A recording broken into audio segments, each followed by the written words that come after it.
My dear child, I've missed you so much. My sweet girl. That birthmark on the back of her neck, my grandson had the exact same one. Now tell me again that this child has nothing to do with my family. When Nora Chen takes a job as a maid at the Whitmore estate in Newport, Rhode Island, she tells herself it is only temporary, just long enough to get back on her feet after 3 years of grieving alone. She does not plan for the billionaire's grandmother to take one look at her 2-year-old daughter and weep. She does not plan for Elliot Whitmore, cold and precise and certain of everything, to decide she is a threat the moment he sees her. And she has never planned, not once in 3 years, to tell anyone who Lily's father really was. But secrets carried in silence have a way of surfacing on their own, through a child's laugh, through an old photograph, through a birthmark on the back of a small neck that an old woman recognizes before anyone else does. The truth Nora has been hiding to protect her daughter may be the only thing that can save her now, if it doesn't destroy everything first. The wrong kind of familiar. The service entrance to the Whitmore estates sat at the end of a crushed granite path that curved away from the main drive, as though the house itself preferred not to acknowledge it. Nora Chen stood at the iron gate with Lily balanced on her left hip and her employment folder tucked under her right arm. And she looked at the path and thought, "This is fine. This is exactly fine." The gate buzzer was mounted too high, which meant she had to stretch, which meant Lily lurched sideways and grabbed a fistful of Nora's hair, which meant the folder slipped and scattered 3 pages of references across the granite. Nora crouched, gathered the papers with one hand, while Lily patted her cheek with a damp palm, and told herself again that this was fine. She had done harder things. She had done the hardest thing. Everything after that was just logistics. The housekeeper who met her at the door was a woman named Mrs. Albright, 60s efficient, with the particular manner of someone who had spent decades managing the dignity of other people's homes. She looked at Lily for exactly 1 second before looking back at Nora. "The posting didn't mention a child," she said, not unkindly, just factually, the way a person states the weather. "I know," Nora said. "My usual sitter had a family emergency this morning. It won't happen again. I can arrange backup care by tomorrow. I just needed today to—" She stopped herself from finishing that sentence with something like, "not lose this job before I've started it and finished it," instead with, "to get oriented." Mrs. Albright studied her for another moment, then stepped back from the door. "The family is largely out until this afternoon. You'll be on the east wing today. Linens the 2 guest bathrooms and the sunroom. Don't enter the library on the 2nd floor. Don't enter Mr. Whitmore's study. If Mrs. Eleanor Whitmore speaks to you, answer politely and move on. She's been having a difficult week." She paused. "Most weeks are difficult weeks." "Understood," Nora said. Lily said, "Buh," which was her current position on most situations, and Mrs. Albright's expression did something complicated and brief before returning to neutral. The east wing of the Whitmore estate smelled like cedar and old money, and the particular stillness of rooms that are kept perfect for guests who rarely come. Nora worked with Lily in the playpen she'd brought, collapsed in her tote bag. A soft-sided travel one that Lily had long outgrown, but still tolerated in emergencies, set up in the corner of each room, while Nora stripped beds and restocked towels and moved with the practiced quiet of someone accustomed to being invisible. Lily played with a set of stacking rings and narrated her activity in the private language of toddlers, mostly vowels. Occasionally the word dot, which covered a broad range of phenomena. It was in the sunroom that it happened. The sunroom faced the back gardens, and the morning light came through the glass in long, flat panels that made everything look slightly luminous, slightly unreal. Nora was on her knees wiping down the lower panes when she heard footsteps, slow, deliberate, the kind that belong to someone who is not in a hurry because they own the floor they're walking on. She turned. Eleanor Whitmore was 81 years old, which Nora knew from the background research she'd done before accepting the position. And she looked it in the way that very beautiful women sometimes look their age, completely without apology, as though every year were a choice. She wore a cream silk blouse and gray trousers, and her white hair was pinned back with a tortoiseshell clip, and she was looking at Lily. Not at Nora, at Lily. Lily, for her part, had pulled herself upright against the side of the playpen, and was looking back with the frank, unblinking assessment that toddlers apply to everything equally. A butterfly, a dropped cracker, an 81-year-old woman with tears beginning to form in the corners of her eyes. "Ma'am," Nora said, rising quickly, "I apologize for the disruption, my daughter. She's not usually. I had an emergency with childcare, and Mrs. Albright was aware." Elliot Whitmore didn't look at her. She walked to the playpen with the careful steadiness of someone who has learned to move thoughtfully, and she crouched slowly, one hand on the playpen's edge for balance, and she looked at Lily from very close, and her breath came out in a long, unsteady sound that was not quite a sob and not quite a sigh, but something older than either. Then she reached in and lifted Lily with both hands, the way someone lifts something infinitely precious and half disbelieved, and held her against her chest. Nora's heart stopped. "Mrs. Whitmore." "She has his eyes," Eleanor said. Her voice was barely a voice. "She has exactly his eyes." Nora couldn't speak. The word his hung in the sunroom like light. Lily, completely undisturbed by any of this, grabbed Eleanor's tortoiseshell clip and pulled it sideways. Eleanor laughed a fractured, waterlogged sound and let her. It lasted perhaps 90 seconds. Then Eleanor turned Lily gently in her arms, and her eyes went to the back of Lily's neck, just below the hairline where the dark hair was softest, and she went very still. Her thumb moved just slightly, brushing aside a few wisps of hair. And there it was, the port wine mark the size of a thumbnail, the color of a fading bruise, shaped roughly like a small, uneven star. Eleanor's whole body shook once. "That birthmark on the back of her neck," she said, and her voice had changed entirely, stripped of its shock, filled instead with something like certainty, like the closing of a very long equation. She looked at Nora, for the first time really looked at her, with eyes that were red-rimmed and absolutely clear. "My grandson had the exact same one. Now tell me again that this child has nothing to do with my family."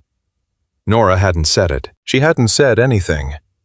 But Eleanor said it as though she had, as though Nora's 3 years of careful silence had been the same as saying it. And maybe they had been. Before Nora could find any words at all, the sunroom door opened. Elliot Whitmore was 34, and he entered a room the way certain weather systems do. The pressure changed before he fully arrived. He was tall, dark-haired, dressed in the particular way of people who have spent so much money on clothes that the clothes no longer look like money, they just look like him. He took in the scene in one visual pass, his grandmother holding a stranger's toddler, tears on Eleanor's face, Nora standing with her cleaning cloth still in one hand, and his expression didn't shift so much as it focused the way a lens focuses, everything sharpened and narrowed at once. "Grandma," he said, and the word was gentle in a way that was also a question. "Come see this child, Elliot," Eleanor said. "I see her." He was already looking at Nora. "Who are you?" "Nora Chen. I started today. Housekeeping." She kept her voice level. She had learned over 3 years to keep her voice level. "Why is your child in this house?" "Childcare emergency." Mrs. Albright was informed. Something moved through his face. Not anger. Not yet. Something more preliminary than anger.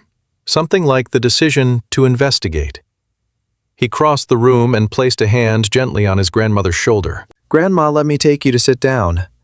"I don't want to sit down," Eleanor said, but she let him ease Lily back into the playpen, let him guide her toward the wicker chair in the corner. She didn't take her eyes off Lily. "Elliot, look at her neck." "Gran, look at the back of her neck." A pause. Elliot looked. Nora watched him look, watched his jaw tighten by a fraction. He straightened and turned to Nora, and now his eyes were doing something different, Not the focused assessment from before, but something colder, more deliberate, with an edge underneath it, like a floor that is not quite level. "What's your daughter's name?" he asked. "Lily." "How old?" 2.5. The math was not complicated. She could see him doing it anyway, the same math Eleanor had done. The same math Nora had been doing since the day she understood she was pregnant, counting backward and forward from a flight that had gone down over the Atlantic on a clear March night 3 years ago. "I'd like you to finish your shift," Elliot said, "and then I'd like you to wait for me in the kitchen before you leave." "Of course," Nora said. He left. Eleanor stayed watching Lily stack and unstack her rings until Mrs. Albright came quietly to bring her upstairs for her afternoon rest. When Eleanor passed Nora at the door, she stopped, and she put one hand briefly on Nora's arm, just rested it there, weightless as a question. "What was your husband's name?" she said very quietly. Nora's throat closed. She looked at Eleanor's face, at the grief in it, the terrible hope in it, and she made herself say the words she hadn't said to anyone in 3 years, not to a doctor, not to a social worker, not to the single immigration form that had listed her status as widowed with no elaboration. "Marcus," she said. Eleanor closed her eyes. She was still standing that way when Mrs. Albright guided her gently down the hall. Nora finished the east wing. She refolded towels and wiped down fixtures and scrubbed a watermark from the bathroom mirror in the second guest room.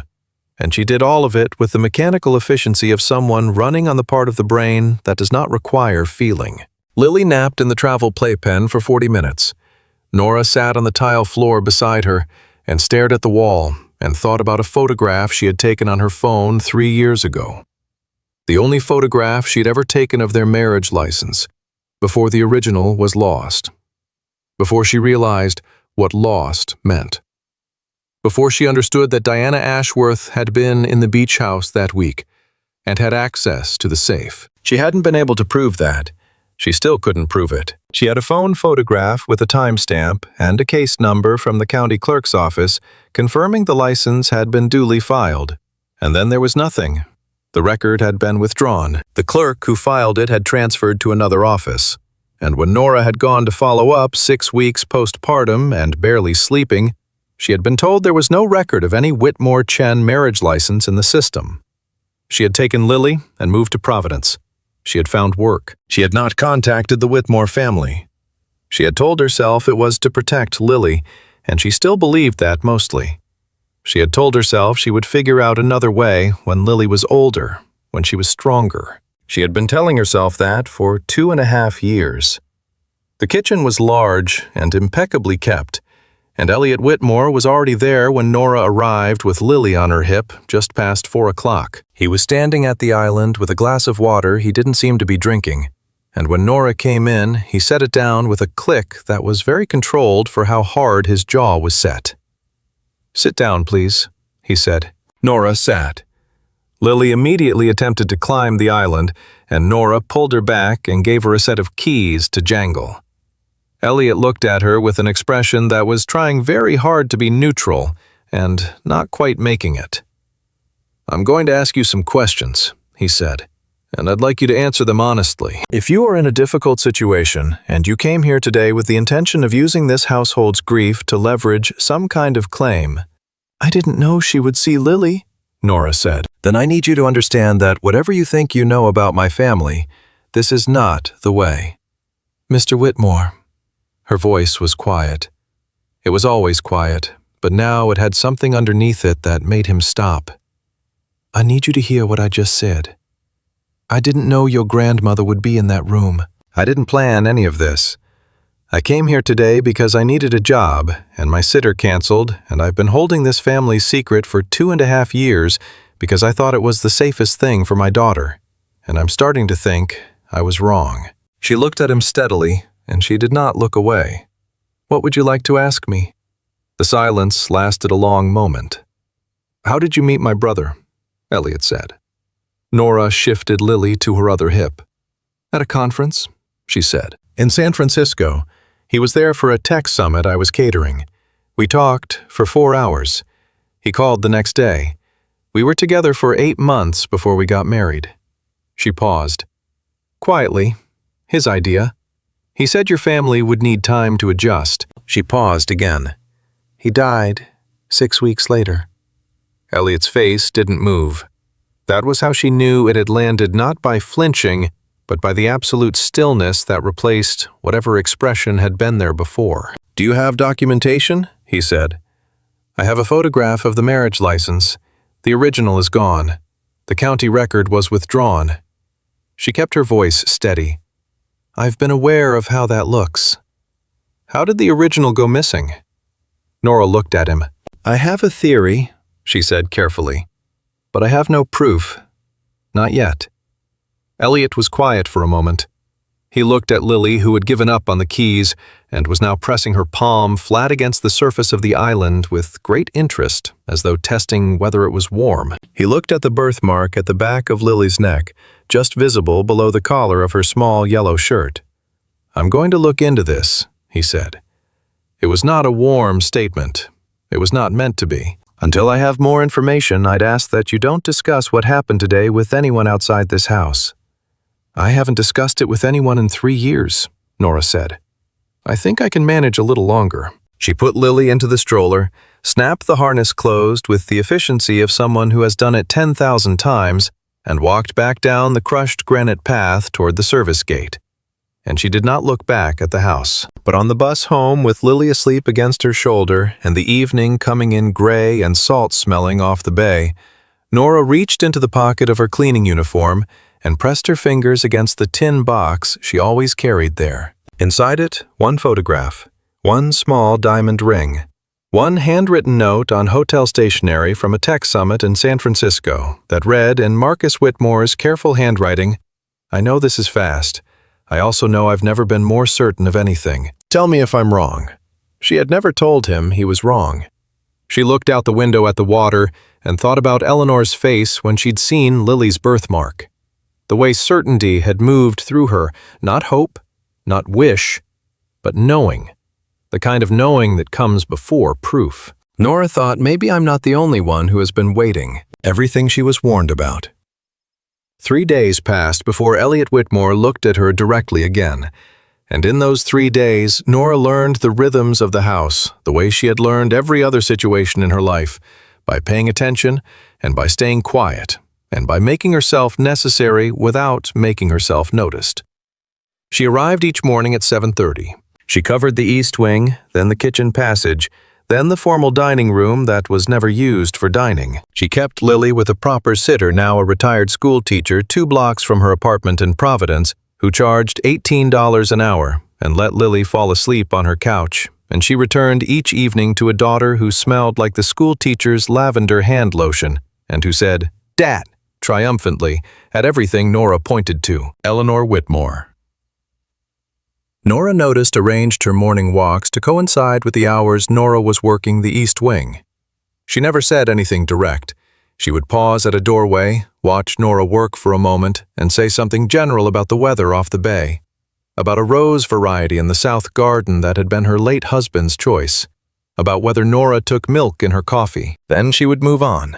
But she was always there those morning hours, with a reason to be passing through. On the 4th morning, Eleanor stopped in the doorway of the blue guest room and said without preamble, "My son Elliot's father.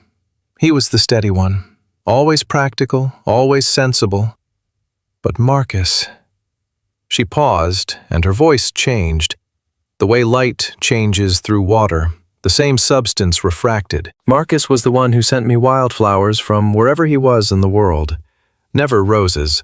Said roses were for people who didn't have enough imagination." She looked at the window. "He sent me dahlias from Sao Paulo once. I pressed one. I still have it." She looked back at Nora. "Do you know anything about that?" "I know he hated long goodbyes," Nora said carefully.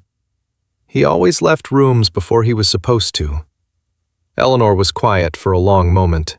Then, "Yes," she said. "He always did." She left without saying anything else.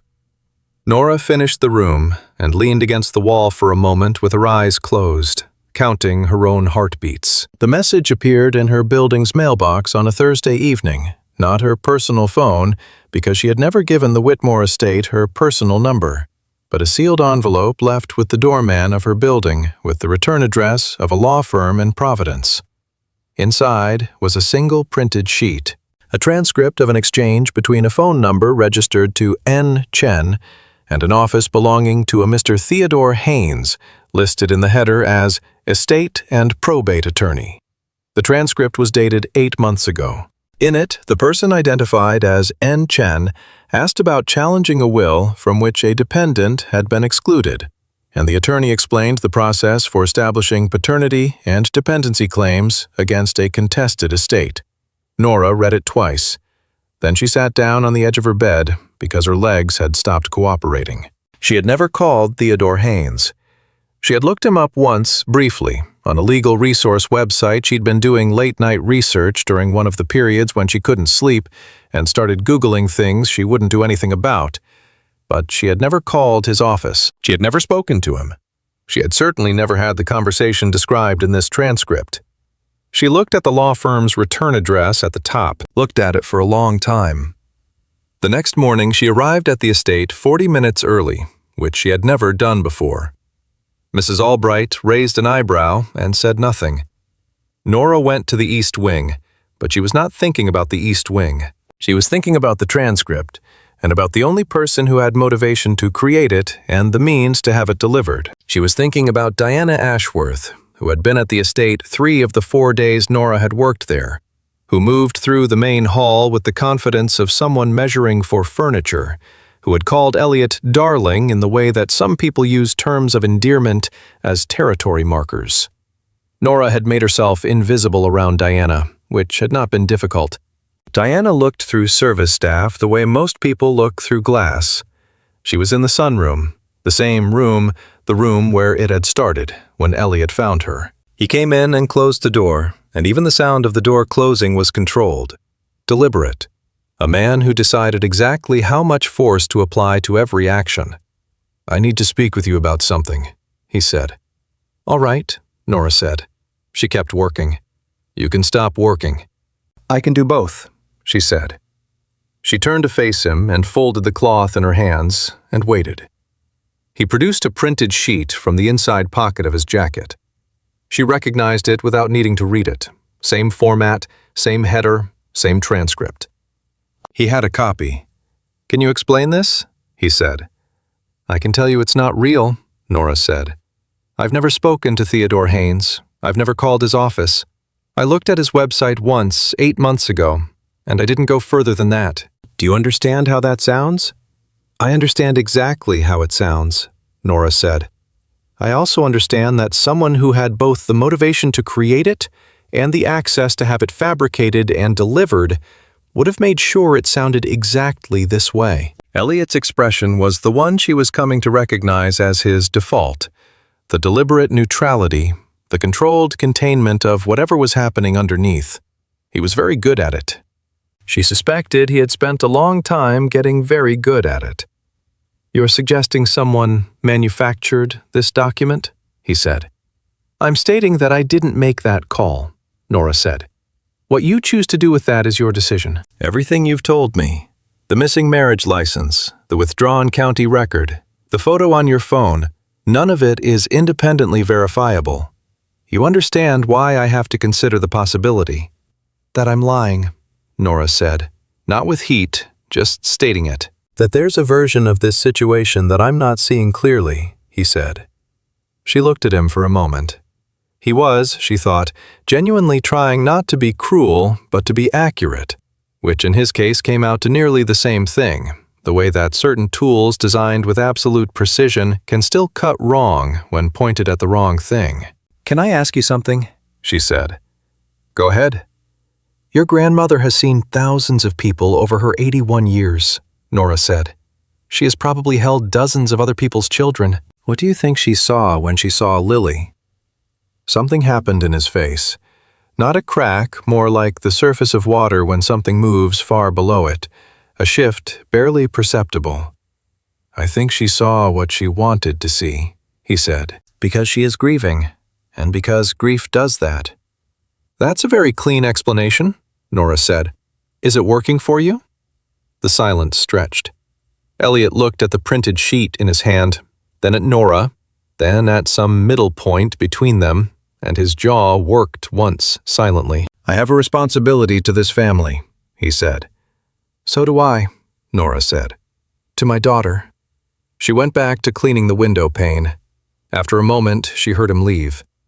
Eleanor, meanwhile, was not waiting. She had placed a call the day after the sunroom to a woman named Ruth Calloway, who had been Marcus's assistant for 3 years before his death, and who is currently working for a non-profit in Boston. The call had lasted 47 minutes, which Eleanor's assistant recorded dutifully in the phone log. What was discussed, no one else in the house knew. But 2 days after the call, a small package arrived at the estate, addressed to Eleanor personally, and Eleanor took it upstairs to her room without showing it to anyone. Nora didn't know about this call yet. What she did notice that same afternoon was that Diana Ashworth came out of Elliot's study looking satisfied, in a way that made Nora's stomach contract, and that 20 minutes later, Miss Albright found Nora in the kitchen and said with genuine discomfort, "Mr. Whitmore would like to review the terms of your employment. He's asked me to let you know there may be a change in staffing needs."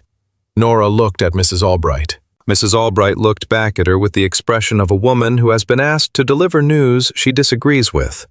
"I understand," Nora said. She finished the afternoon shift. She was gathering her things from the staff locker by the service entrance when Eleanor appeared without her afternoon nurse, without her walking stick, moving down the corridor with the careful deliberateness she used when she didn't want to be assisted. "Don't leave yet," Eleanor said. "Mrs. Albright told me." "I know what Mrs. Albright told you. I'm overriding it." Eleanor said it simply, without drama, the way a person overrides a setting they know they put in place themselves. "I haven't finished talking to you." She put her hand on Nora's arm, the same way she had in the sunroom, that brief, weightless contact, and said very quietly, "I know my grandson. He's not a bad man. He's a frightened one, which is sometimes harder to work with." Her eyes, which were pale gray and still very sharp, held Nora's. "He lost Marcus, too.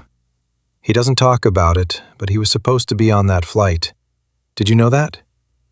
Nora went still. "No," she said. "I didn't know. Business meeting kept him.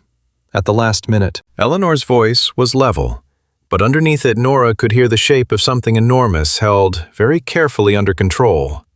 "He's been protecting this family since then, the way someone protects a wound by keeping everything away from it, even things that should be allowed close." She released Nora's arm. "Come back tomorrow," she said. "I'm not done with you yet." Nora came back the next day, and the day after that. The staffing review was not mentioned again. Diana, watching from the window of the upstairs sitting room, saw Nora's car arrive in the service driveway, and her expression did something quick and sharp and then carefully smoothed itself away. The thing about Diana Ashworth, Nora had been slowly understanding, was that she was not careless. She did not do anything carelessly. The fabricated transcript had been almost perfect, the right terminology, the right file format, delivered through the right channel to create doubt without being immediately provable as false. Almost. But almost was where she had made her mistake, and Nora, who had been watching carefully for 3 years, had begun to see the shape of it. She just needed time. And Eleanor, upstairs in her room with a small package from Boston, was giving her exactly that. The name she never said out loud. It rained on Saturday, the kind of Newport rain that came off the Atlantic with enough weight to make the windows rattle softly in their frames. And the estate had a different quality to it in the rain, quieter, more inward, like a house remembering itself. Most of the staff had reduced weekend hours. Nora was on a half-day, assigned to the library on the ground floor and the long front hallway, and she worked in the near silence of the rain.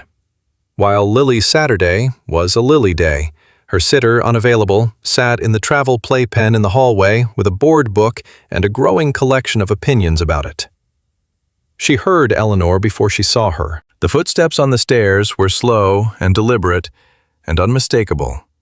Nora straightened from the hallway table she'd been polishing and turned, and Eleanor came down the last 3 steps with one hand on the banister and a leather-bound album under her other arm. She was wearing her cream silk blouse again, and her face was set in the particular expression of someone who has made a decision and is not going to unmake it. "Come with me," Eleanor said. She led Nora to a small sitting room off the back of the ground floor that Nora had been in only once before, to clean a room clearly not for guests, furnished with a worn sofa and 2 mismatched chairs, and bookshelves that looked like they'd been arranged by someone who read rather than someone who decorated. It felt like a room where someone had actually lived, among all the rooms in this house that had been maintained rather than inhabited. Eleanor sat in the larger chair and placed the album on the low table between them, and she looked at Nora with those clear, pale eyes, and she said, "Sit down, please." Nora sat. Lily, who had been carried along on Nora's hip and placed in a clear patch of rug, immediately began investigating the braided edge of the rug with intense academic focus. Eleanor opened the album to a page near the middle. A photograph, Marcus younger than Nora had ever known him, maybe 22, in what looked like a kitchen somewhere coastal, laughing at something off camera. The quality of the laugh unguarded, the kind you can't manufacture, was so precisely the laugh she remembered that Nora's chest did something painful and involuntary. "Marcus was 22 here," Eleanor said. She turned a few pages. 26 here, that's in Barcelona the summer he did his MBA. She turned again. 30 here, last summer before the accident. She looked at the photograph for a moment. Then she looked at Nora. "Do you know him?" The question was asked very quietly, and it was not really asking whether Nora could identify the face. It was asking, was he real to you the way he was real to me? "Yes," Nora said. Her voice was steady but thin, like paper held to the light. "I know him." Eleanor nodded slowly. Then she reached into the back of the album and removed a photograph that had been tucked loose behind the last page, not in a sleeve, just folded once and kept there. She held it for a moment before turning it to face Nora. It was a photograph of Marcus and Nora. Nora's breath stopped. She recognized it immediately. A photo she'd never seen a print of, taken on her phone by a waiter at a restaurant in San Francisco where they'd had dinner on their 4th date. Marcus had his arm around her shoulders, and he was saying something, and she was looking at him instead of the camera. And neither of them looked like people performing happiness for a photograph. They looked like people who had forgotten a photograph was being taken. She had sent that photo to Marcus. She had forgotten she had sent it to him. "Ruth Calloway found it," Eleanor said, "in Marcus's cloud storage. She had access for archiving purposes after the afterward." She set the photograph on the table between them. When I asked her whether she had ever seen Marcus with a young woman from his personal life, she said yes. Once, briefly. She described you. Then she found this. Eleanor looked at Nora very directly. "How long?" Nora opened her mouth, and then the door of the sitting room opened. Elliot stood in the doorway with a tablet in his hand and an expression that recalibrated in real time as he took in the room. Eleanor, Nora, the album open on the table, the loose photograph lying between them, face up. His eyes went to it. He was close enough to see it clearly, and she watched him see it. Watched the quick internal adjustment, the recalculation. He looked at Nora. He looked at Eleanor. "I didn't realize," he started. "Close the door, Elliot," Eleanor said. "Either come in or go out." A beat. He came in and closed the door. He remained standing. Eleanor looked at him for a moment, then back at Nora. "I was asking Nora how long she had known Marcus," she said, "and I believe she was about to answer."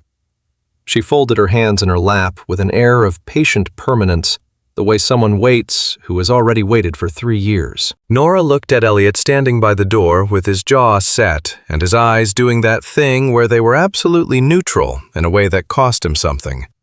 She looked at Eleanor, who was watching her with steady grief and steady hope in equal measure. She looked at Lily on the rug, who had moved from the braided edge to the fringe, and was systematically testing each strand. She thought about the tin box in her pocket, about the note on hotel stationery, about the county clerk's office that had told her there was no record. She thought about 3 years of keeping this name in her mouth like something fragile. "Almost a year," she said. "We were together almost a year. 8 months before we married, 6 weeks after." She paused. "The plane went down on a Tuesday. I found out on a Wednesday morning from the news." He had told his family he was traveling for work. He hadn't told anyone about me. Yet he was waiting until we got back from our honeymoon, which we hadn't taken yet. We were going to go the following month, to Iceland. He wanted to see the northern lights. She paused again, and when she continued, her voice was very even and very quiet, and entirely without performance. "I was 7 weeks pregnant when the plane went down. I didn't find out until 3 weeks after. I tried twice to contact the family through proper channels. Both times I was told there was no record of any Whitmore Chen marriage license in the county system." Eleanor's hands tightened in her lap almost imperceptibly. "I named her Lily," Nora said. "He liked that name. We talked about it once hypothetically over dinner. He said if we ever had a daughter, he wanted a name that sounded like something that would bloom in any weather." She pressed her lips together for a moment. I held on to that. The room was very quiet. The rain moved against the windows. Elliot said from the door, "The county record was withdrawn," Nora said. "Yes, I know when the original license was last in my possession. I know when I noticed it was gone. I know where I was staying at the time." She looked at him steadily. "I don't have proof of what happened to it. I have a photograph of the document taken on my phone the week we filed it with a timestamp. I have the case number from the county clerk's office. I have the fact that the record was duly filed and subsequently disappeared." She paused. "And I have her." She looked at Lily. "I've always had her." Elliot looked at the photograph on the table. He looked at it for a long time. "We need to verify," he started. "Elliot," Eleanor said. Not sharp, not loud, just his name, in the tone of someone who has said a name 10,000 times and means this time to have it land differently. He looked at his grandmother. "Look at this child," Eleanor said, "and tell me what you think you need to verify." Another long silence. Lily had abandoned the fringe and crawled toward the nearest bookshelf, where she was pulling herself upright with great determination, her small fingers gripping the lowest shelf, her dark hair falling across her face. The birthmark at the back of her neck was clearly visible. Elliot crossed the room and crouched down slowly and looked at Lily. He was eye level with her.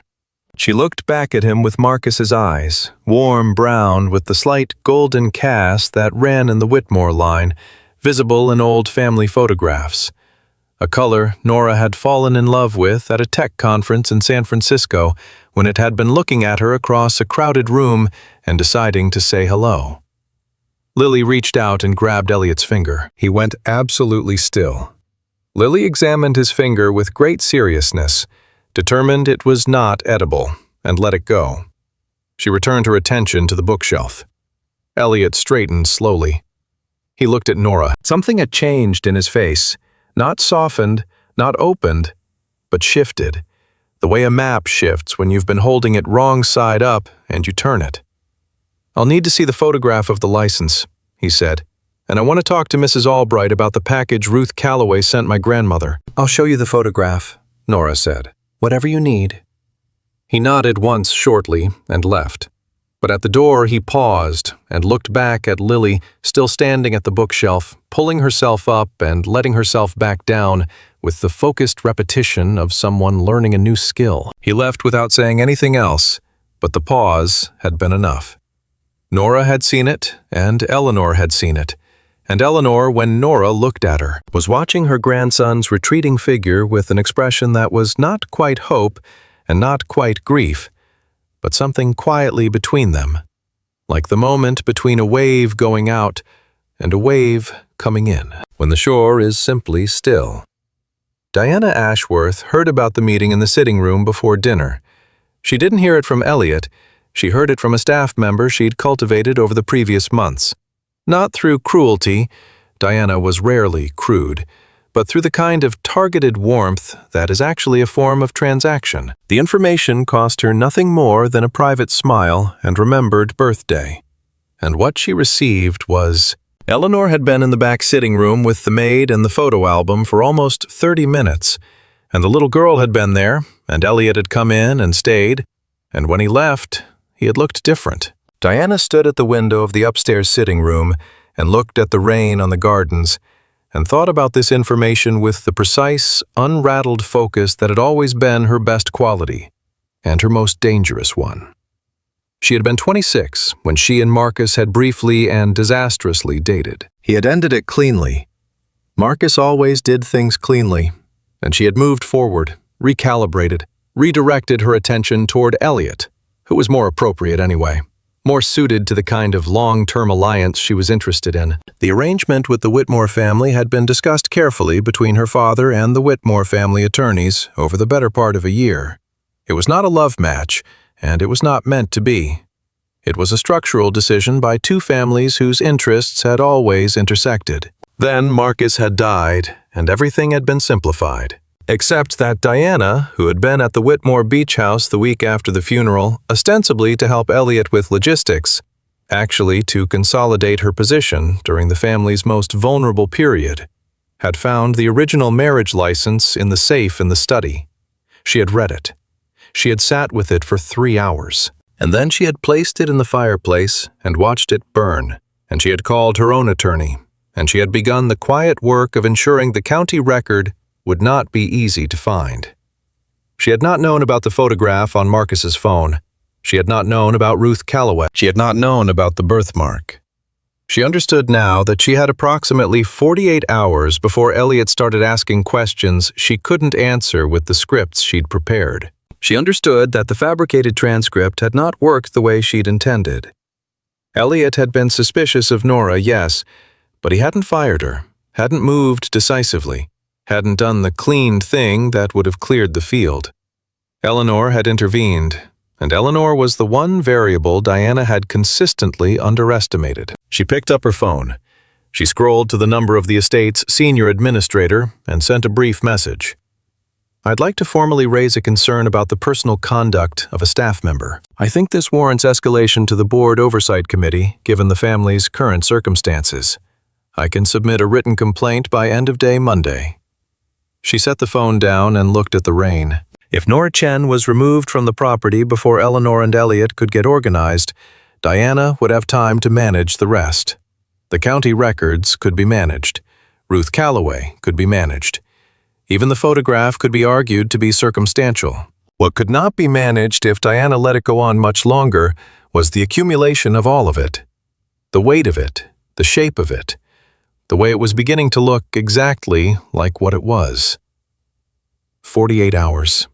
She was going to need less than that. Nora was on the bus home when the text came through from an unknown number, a number she would later trace back to a disposable phone purchased at a CVS in Providence 3 weeks ago.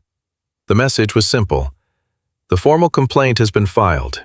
You should prepare for your employment to be terminated Monday morning. It would be better for everyone if you chose to resign first. Take the child and go. No one needs to know you were here. Nora read it twice. She looked out the window at the Providence waterfront, sliding past in the rain, gray and silver, and perfectly calm. Then she opened the tin box she carried in her pocket. She looked at Marcus's note, at the ring, at the photograph of the marriage license with its timestamp. She took the ring out and held it in her palm for a moment, the small diamond he had chosen, because she'd told him once that she didn't need large things, that she'd always found the large things suspicious, that the best things in her life had been small and certain and unshowy. Like you, he had said, and she had laughed, and he had laughed, and they had been so young, even though they hadn't felt young.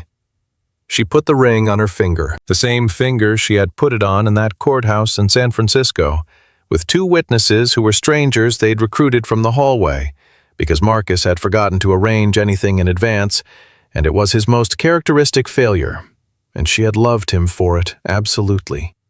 She wore it home. She wore it into the apartment. She wore it while she put Lily to bed, while she read the 2 board books Lily required before sleep, while she sat in the kitchen after Lily was down and thought about what Eleanor had said. He's been protecting this family since then, the way someone protects a wound, by keeping everything away from it. On Monday morning, Nora arrived at the estate not at 7:30, but at 7, and she did not go to the staff entrance.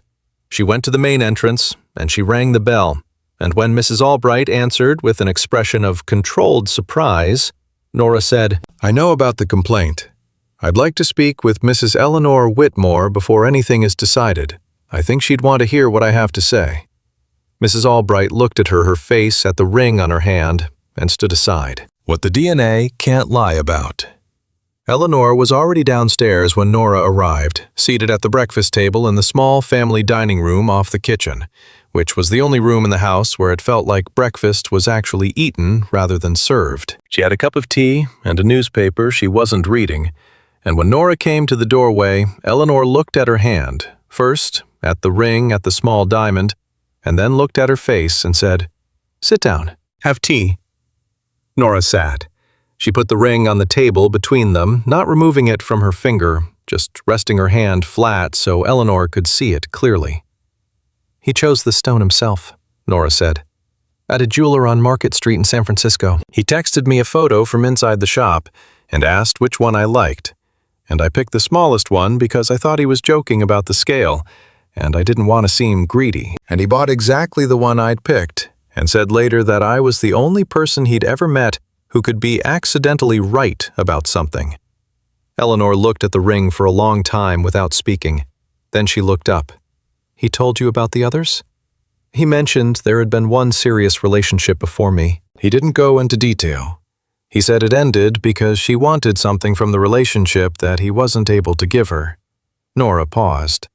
"He was kind about it. He was always kind when he talked about people, even people he'd had to step away from. It was one of the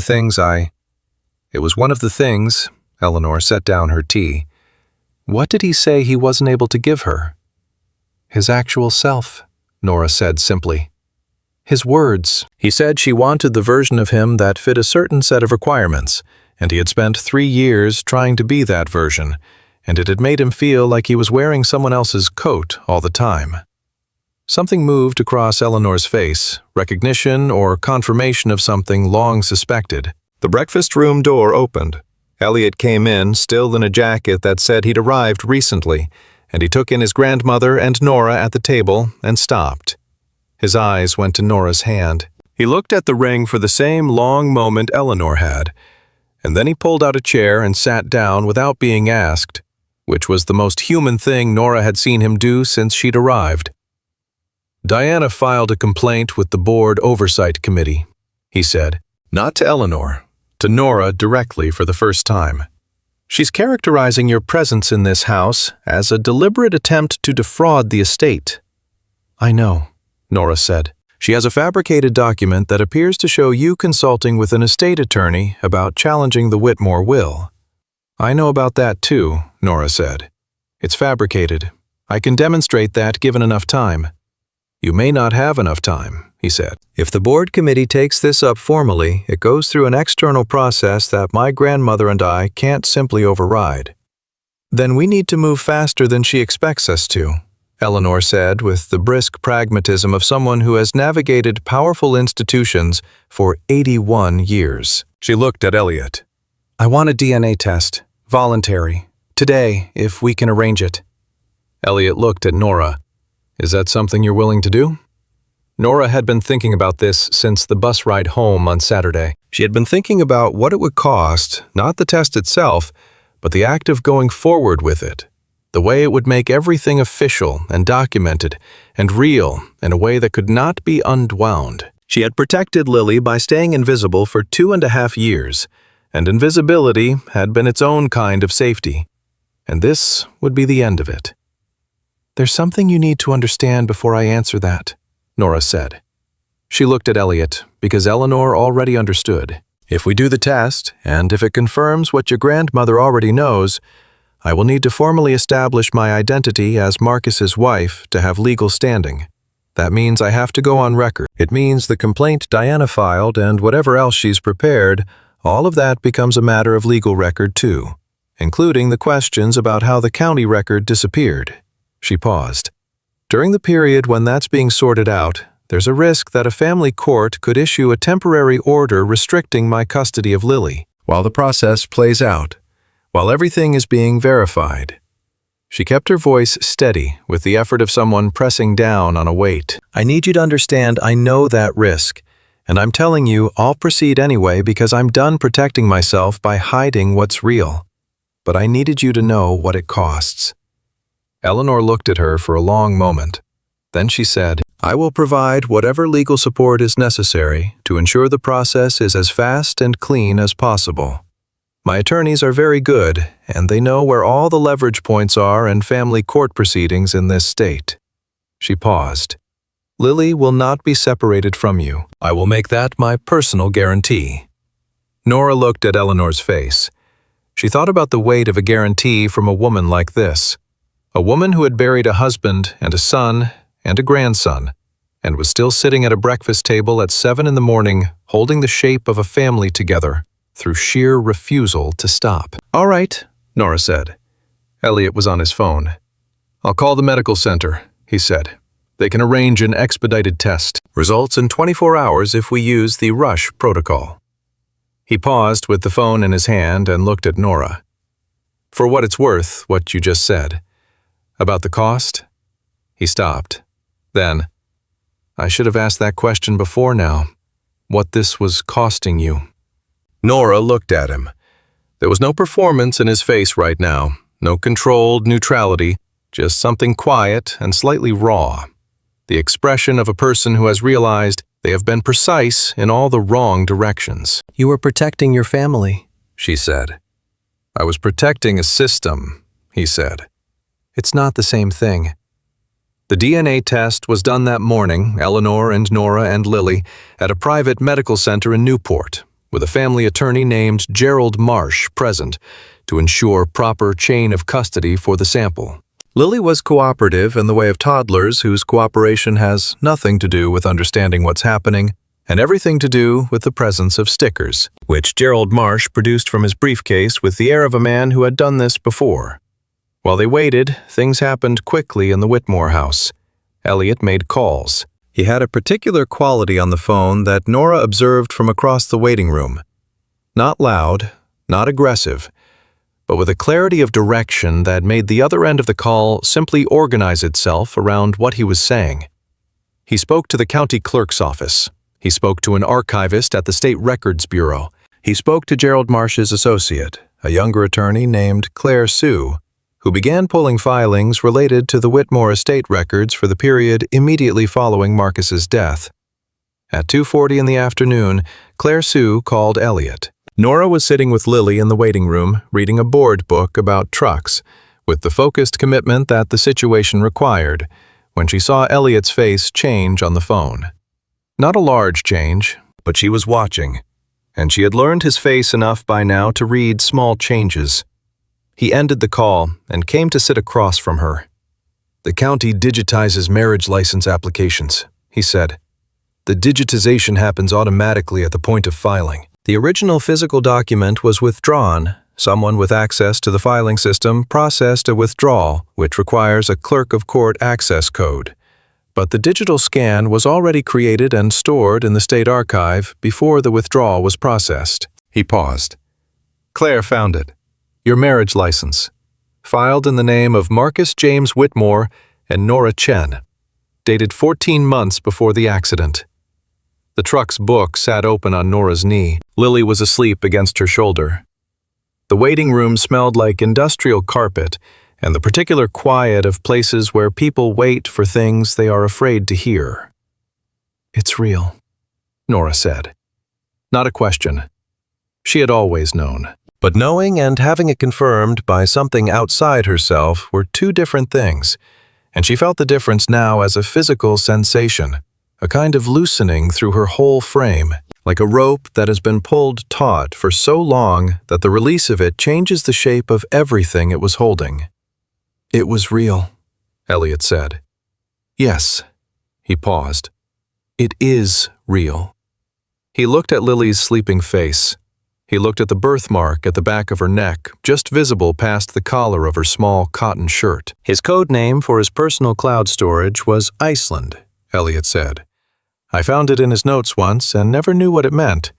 He said it was for something he was looking forward to. Nora's throat did something complicated. We were going to go, she said. He wanted to see the northern lights. Elliot was quiet for a moment. He talked about the northern lights when we were kids, he said.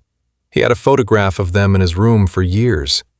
I always figured he'd get there eventually. He looked at the window at the October sun coming in white and clean. He had a way of doing things eventually, and making it feel like it had always been the plan.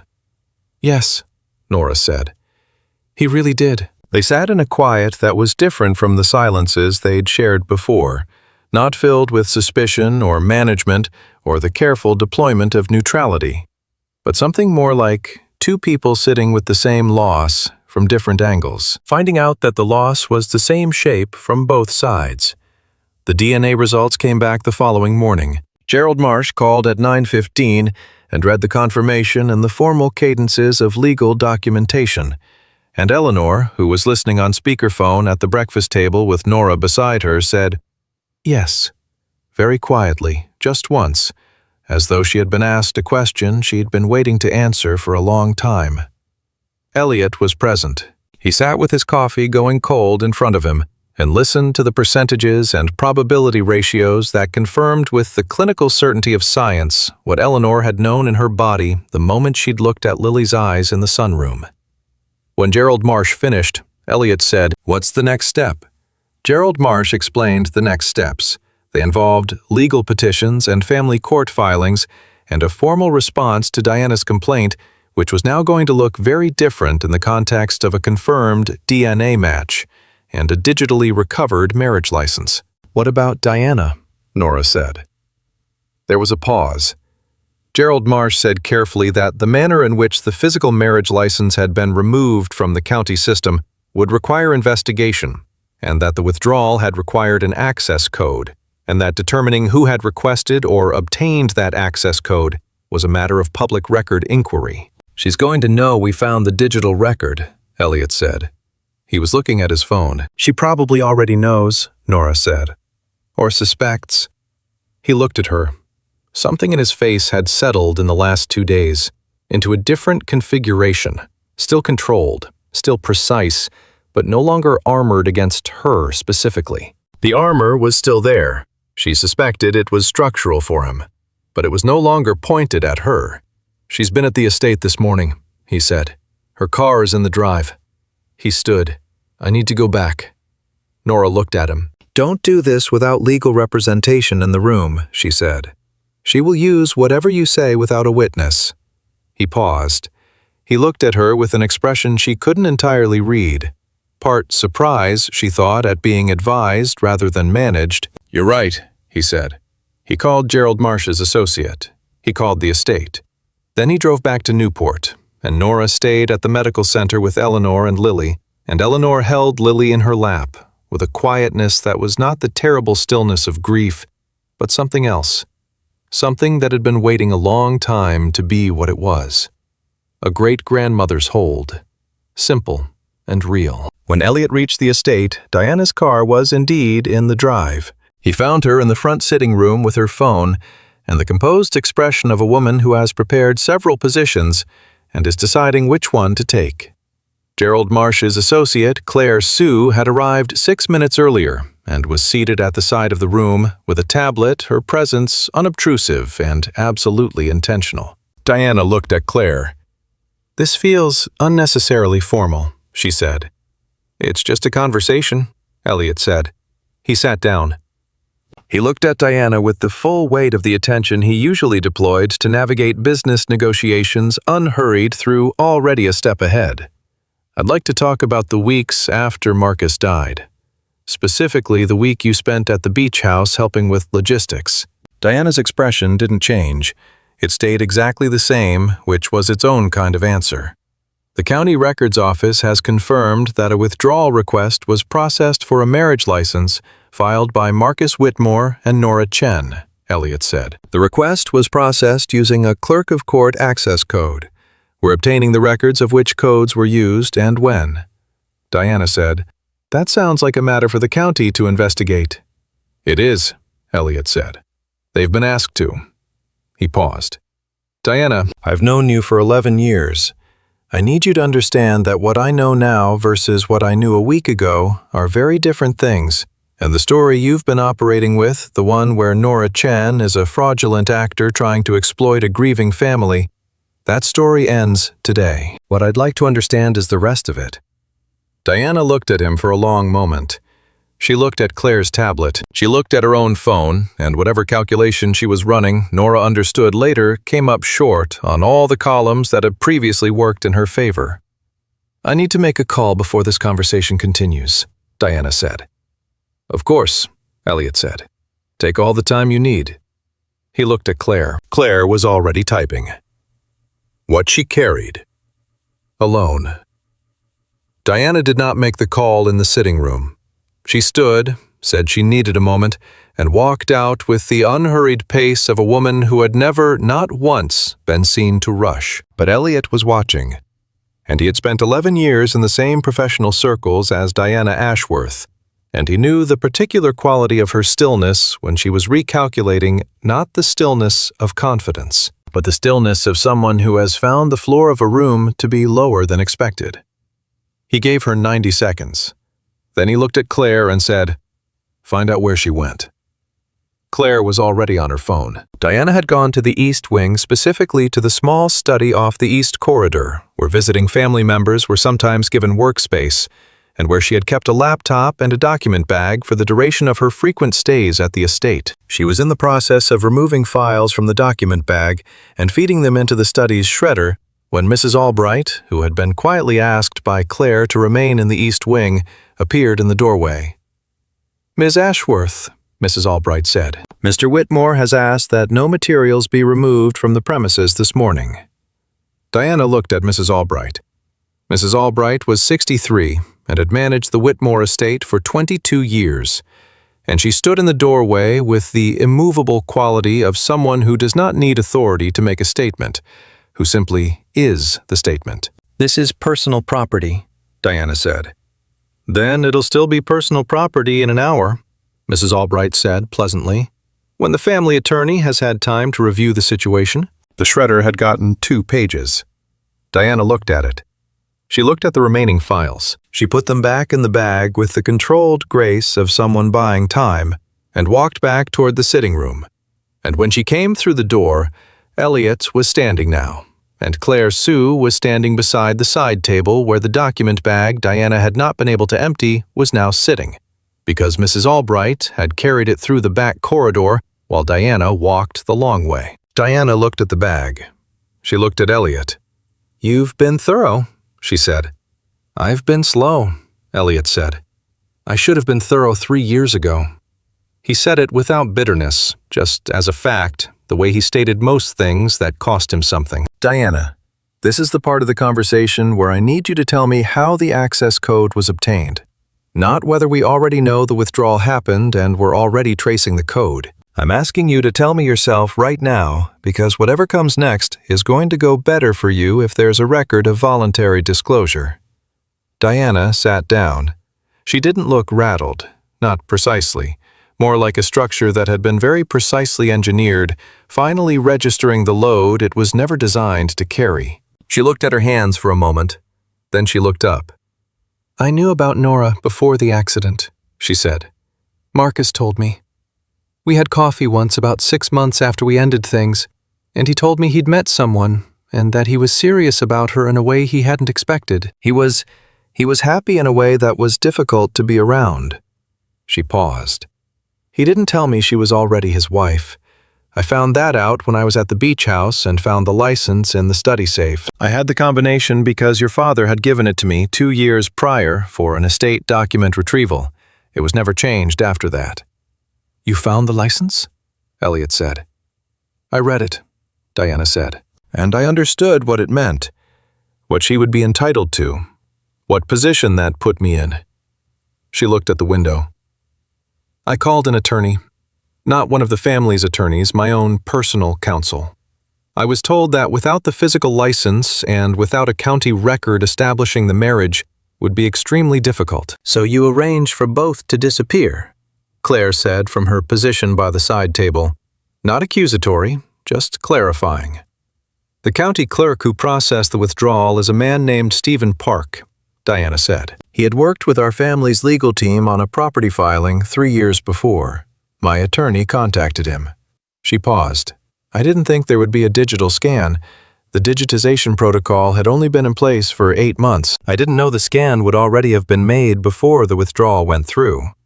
The room was very quiet.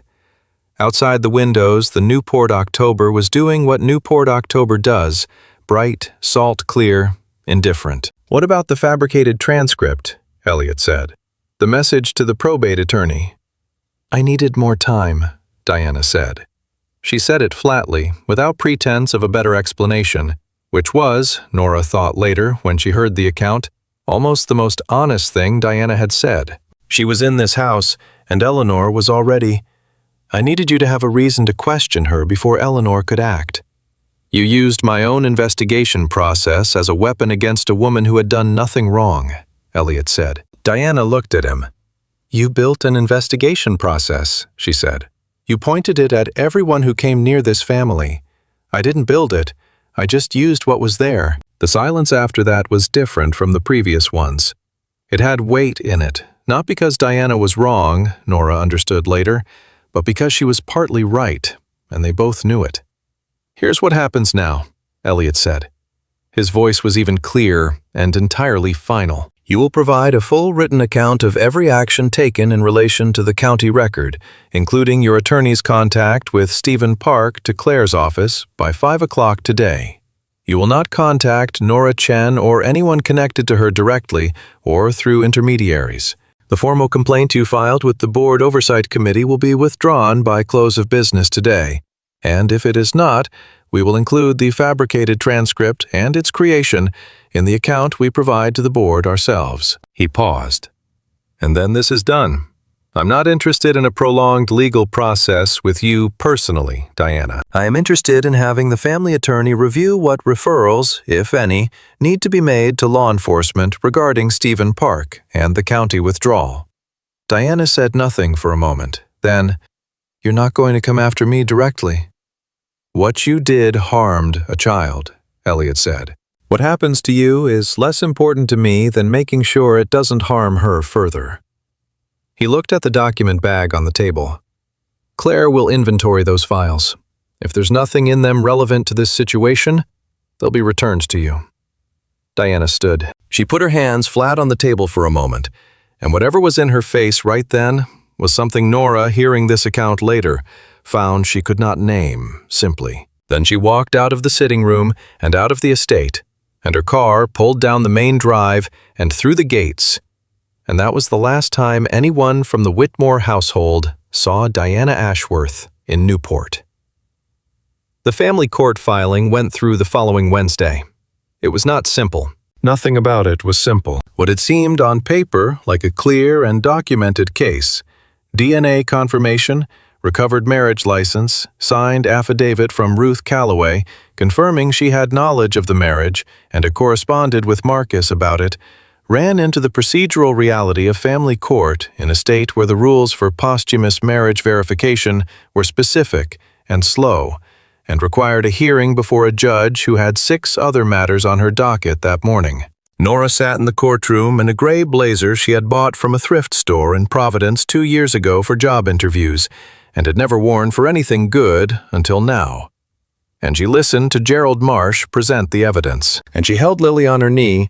The judge had agreed to allow Lily to remain in the room, given her age and the circumstances. And she thought about what it meant to have held something alone for so long that you forgot the weight of it, and then to set it down and remember. The judge asked Nora directly whether she had any objection to the proposed temporary verified status pending the full hearing. Nora said she did not. The judge asked whether there were any interested parties opposing the filing. Diana Ashworth had withdrawn her complaint 2 days prior. The Board Oversight Committee had been notified, and had deferred to the family court process. The answer was no. The judge made a preliminary finding. It was not the final order. The full hearing would be in 3 weeks, but it established Nora's standing as Marcus Whitmore's legal spouse for the purposes of the ongoing process. And it confirmed that Lily Chen Whitmore remained in her mother's custody for the duration. Lily, for her part, spent the preliminary finding examining the judge's bench with the focused curiosity of a scientist who has located a new specimen. Gerald Marsh said outside the courtroom, "That's the best we could have hoped for today." "That's enough for today," Nora said. Elliot, standing to her left, said nothing, but he put his hand briefly on her shoulder. Not the gentle weight of comfort, not the deliberate action of a man who planned gestures, but the unconscious movement of someone who reached toward a person because their body decided it before their mind did. She felt it. She didn't move away. The difficulty came 3 days later. Gerald Marsh called in the morning with a tone that was carefully calibrated to be informative without being alarming, which told Nora before he said anything that it was alarming. The county investigator looking into Stephen Park had found, in the process of reviewing the access code records, a discrepancy in the county archives that raised questions about the chain of custody for the digital marriage license scan itself. Specifically, someone had accessed the digitized file twice in the 3 years since it was created. Once at the time of the withdrawal request, which fit their existing understanding of the timeline, and once approximately 8 months ago from an IP address associated with a law office in Providence. The law office in Providence. The one on the fabricated transcript. This was Gerald Marsh. Explained, not necessarily problematic, the digital scan was intact and untampered. The access log simply showed it had been viewed. But the opposing attorney representing Stephen Park was going to argue that the chain of custody was compromised and that the integrity of the digital scan could not be verified for court purposes. "What does that mean for the hearing in 3 weeks?" Nora said. "It means we need additional corroboration," Gerald Marsh said. "The DNA result alone isn't sufficient to establish the marriage. It establishes Lily's paternity. But that's distinct from the marital status claim. We need the marriage itself." Nora sat in her kitchen after she hung up and looked at the ring on her finger and thought about the note in the tin box. "I know this is fast. I also know I've never been more certain of anything. Tell me if I'm wrong." She called Elliot. He answered on the first ring. "I heard," he said. "Gerald called me too." "There has to be something else," she said. "There were 2 witnesses. They were strangers. We recruited them from the courthouse hallway." "I know, that sounds—" "What did they look like?" Elliot said, not dismissively, just asking. "One was a woman, maybe 60. She had a blue scarf. The other was a young man, maybe 25. He had a student backpack with a hiking patch on it. They signed the license, and then Marcus gave them $20 each and thanked them, and they left. And I thought at the time that we should have gotten their names, and Marcus said we'd never need them." She stopped. "He said we'd always know it was real without needing anyone to tell us." A pause. "Give me 24 hours, Elliot said. She gave him 24 hours. She spent those 24 hours with Lily and her school teacher sitter and a stack of board books, and she tried not to count the hours, and she mostly failed. What Elliot did in those 24 hours was this.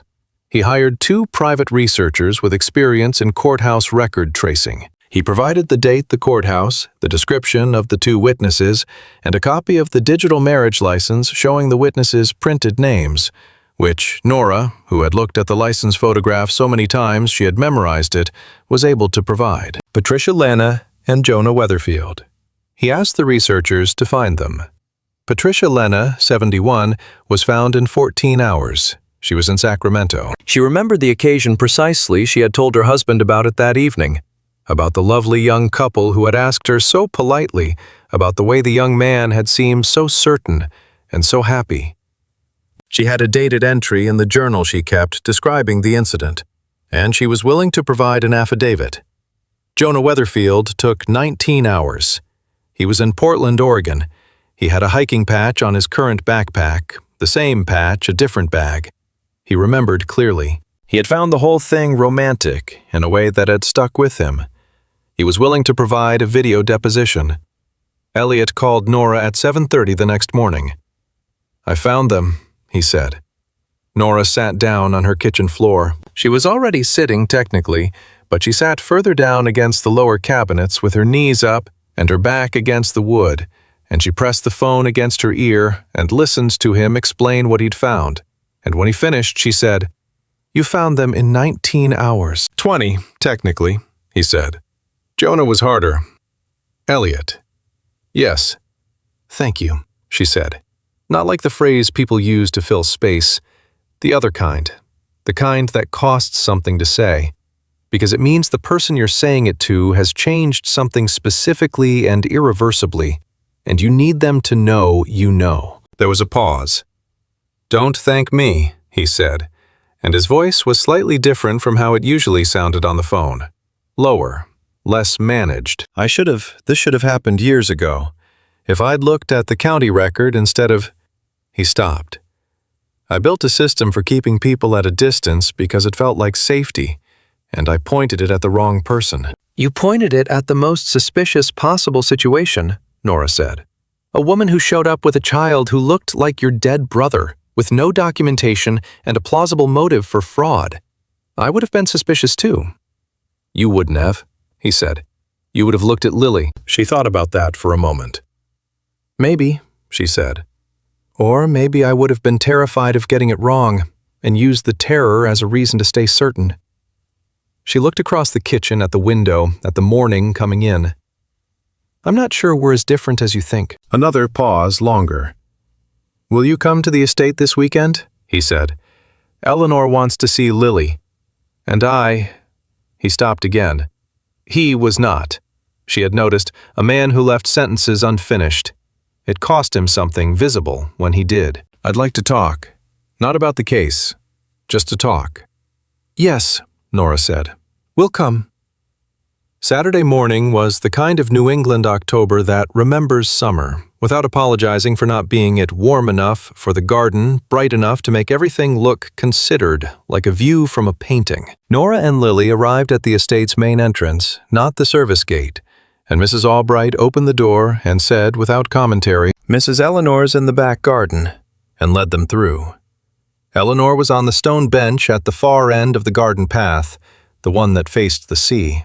Lily, released from Nora's hand at the garden gate, traversed the flagstone path with the determined, wobbling momentum of a toddler who has made up her mind about a destination and is executing on it.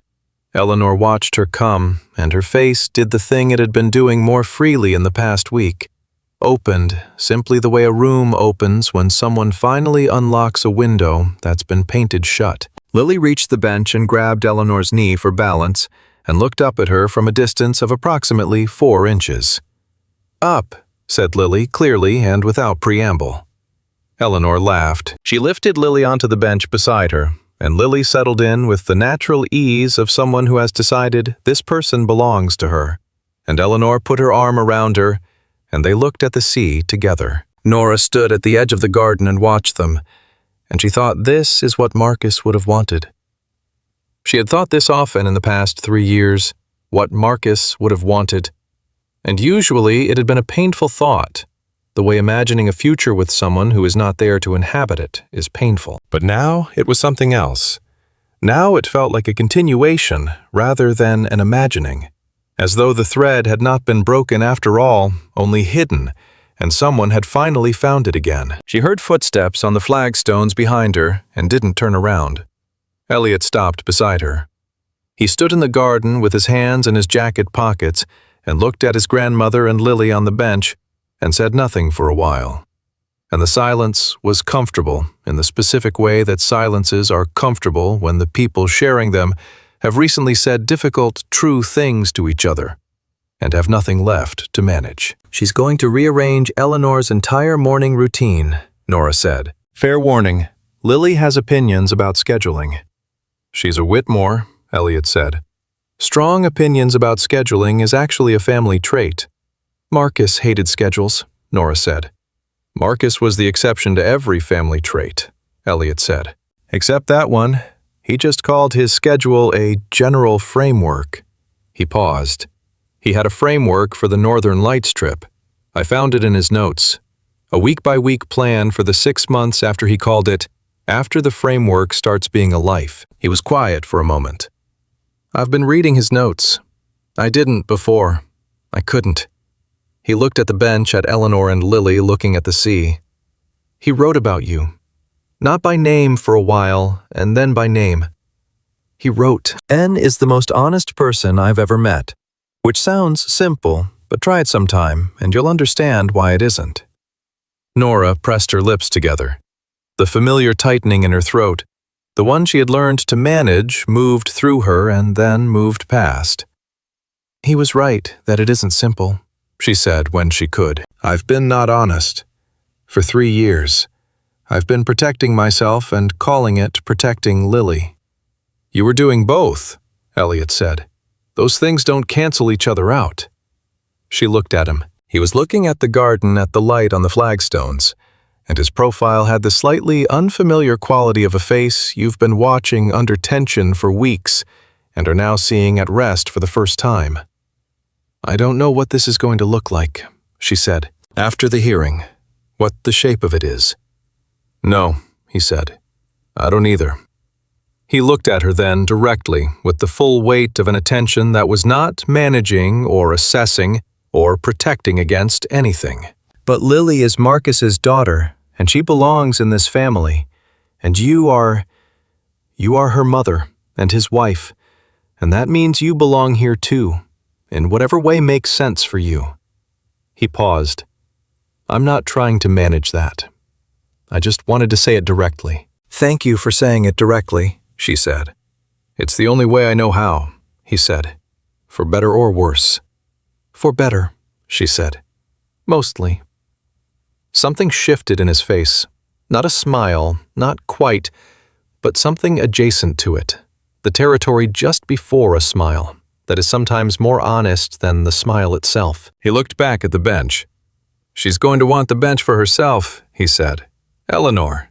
She's going to want to bring Lily here every Saturday and tell her everything about Marcus until Lily knows him better than any of us do." "I would like that," Nora said. "I would genuinely like that." They stood together in the garden while the October light moved across the flagstones, and Lily said something to Eleanor in her private language, and Eleanor responded in kind in whatever language 81-year-old women and 2-year-old children share when they have both recently found something they had long since stopped expecting to find. And the sea was there the way the sea is always there, holding everything steadily from a distance. The full family court hearing took place on a Thursday 3 weeks later. Patricia Lean provided her affidavit. Jonah Weatherfield's video deposition was played for the court. Gerald Marsh presented the digitized marriage license, the DNA results, the chain of custody documentation for both, and the notarized affidavit from Ruth Calloway, who had also, in the weeks since their initial call, located a series of emails from Marcus to a personal account in which he referenced his wife by name in the context of planning their honeymoon, describing specific accommodations in Reykjavik, and discussing in one email to a travel agent whether the aurora borealis would be visible from the property they'd booked in mid-April. The judge reviewed the evidence for 38 minutes. Then she ruled. Nora was recognized as the legal widow of Marcus James Whitmore. Lily Chen Whitmore was recognized as his legitimate heir. The question of Stephen Park and the county record withdrawal was referred to the district attorney's office for investigation, which was not Nora's concern to pursue, and not her case to manage, but which would proceed. Outside the courthouse in the November air that had finally remembered it was November, Nora stood on the steps with Eleanor on one side and Elliot on the other, and Lily on her hip. And she looked at the street and at the ordinary people moving through it on ordinary errands, and thought, I have been carrying this for 3 years. She had been carrying the name and the ring and the note on hotel stationery and the photograph of the marriage license, carrying all of it in a tin box in her pocket, because she hadn't known what else to do with it, and it had been so heavy for so long that she had stopped registering the weight. She registered the absence of it now. The specific lightness of something set down, Marcus would have made a terrible speech right now, Eleanor said. He always cried at legal proceedings. Very inconvenient quality in someone who spends so much time in boardrooms. He cried at airport security lines, Nora said. He said there was something about people saying goodbye that he couldn't make himself be neutral about. No, Eleanor said with the fond certainty of someone who has known someone since birth. He couldn't. He never could. She looked at Lily, who had grabbed a button on Nora's coat and was attempting to open it with great scientific focus. None of us can really. We just get better or worse at hiding it. She looked at Elliot. Some of us get very good at hiding it. Elliot looked at his grandmother. He said nothing, but his jaw worked once, silently, the way it did when something was getting past the perimeter. He would have loved her, Eleanor said, looking at Lily. Completely and immediately, and without any of the careful build-up the rest of us need. That was always how Marcus did it. She looked at Nora, and he was always right. The November wind moved down the street. Lily gave up on the button and pressed her face into Nora's neck and breathed out a warm, satisfied sigh that Nora felt through her whole body. 3 months later, in February, Eleanor rearranged the portrait gallery on the second floor of the Whitmore estate. It was not a large rearrangement. She added one photograph framed in simple dark wood, the photo Ruth Calloway had found in Marcus's cloud storage, the one taken at the restaurant in San Francisco on their 4th date, the one where Marcus was saying something and Nora was looking at him instead of the camera. Neither of them performing. Both of them simply there. Eleanor hung it between the portrait of her late husband and a photograph of Marcus at 22, laughing in a kitchen somewhere coastal. She stepped back and looked at it for a while. Then she went downstairs to where Lily was conducting an audit of the South Garden with Elliot, who had taken to accompanying these expeditions with the expression of someone who had not expected to spend his Saturday mornings examining interesting stones, but was finding it difficult to have a position against it. Nora was in the kitchen making coffee, which she had begun to do on Saturday mornings because it was something to do with her hands, while she adjusted to the idea of this house being a place she was allowed to simply be. She heard Eleanor's footsteps on the stairs, measured and familiar now. She heard Lily's voice from the garden, high and clear, saying, "Dat," about something that deserved it. Eleanor came into the kitchen and sat at the breakfast table. "I hung the photograph," she said. "How does it look?" Nora said. "Like it was always supposed to be there," Eleanor said. "Which is the only way things should look when you finally put them in the right place." Nora set the coffee in front of her. She looked out the window at the February garden where Lily was making a case to Elliot about a rock she'd found, and Elliot was listening with the complete attention he gave to everything, which was, Nora thought, one of his better qualities. The ability to be fully present with whatever was in front of him, even when what was in front of him was a 2-year-old with strong views about granite. He looked up from the rock and caught her eye through the window. She raised her coffee cup. He raised an eyebrow. Lily tugged his sleeve and redirected his attention back to the rock, and he went without resistance. Nora turned back to the kitchen. Eleanor was drinking her coffee with the quiet satisfaction of a woman who has outlasted enough difficulty to recognize ease when it finally comes, and to be still in the presence of it. Outside, Lily said, "Dat," about the rock again, more emphatically. Inside, the kitchen smelled like coffee and cedar, and the particular warmth of a house that is being, after a long time, properly inhabited. And that was enough. For the first time in 3 years, it was genuinely, completely, exactly enough.